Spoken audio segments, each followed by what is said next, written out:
ગોવર્ધનનાથજીએ શરત રાખી કે તમે મને એક વખત જ્યાં પધરાવશો ત્યાંથી હું એક ડગલું આગળ જઈશ નહીં.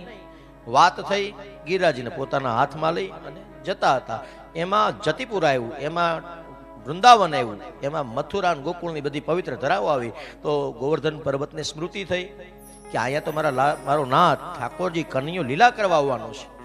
એટલે પોતાનું વજન વધાર્યું એટલે પુલસ્ત્ય ઋષિને શ્રમ થયો, થાક લાગ્યો એટલે ગિરિરાજજીને નીચે પધરાવ્યા. પોરો ખાધો, પોરો ખાઈને પાછા ઊભા થઈને કે હાલો. તો ગોવર્ધનજીએ કીધું કે આપણે વાત થઈ હતી કે હવે હું અહીંથી આગળ જઈશ નહીં.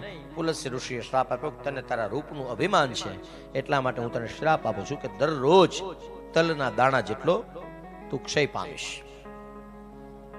તમે વિચારો, 8 યોજન આમ હતા, એના બદલે હવે એટલા કમ થઈ રહ્યા છે. એ તલના દાણા જેટલા દરરોજ ક્ષય પામે છે.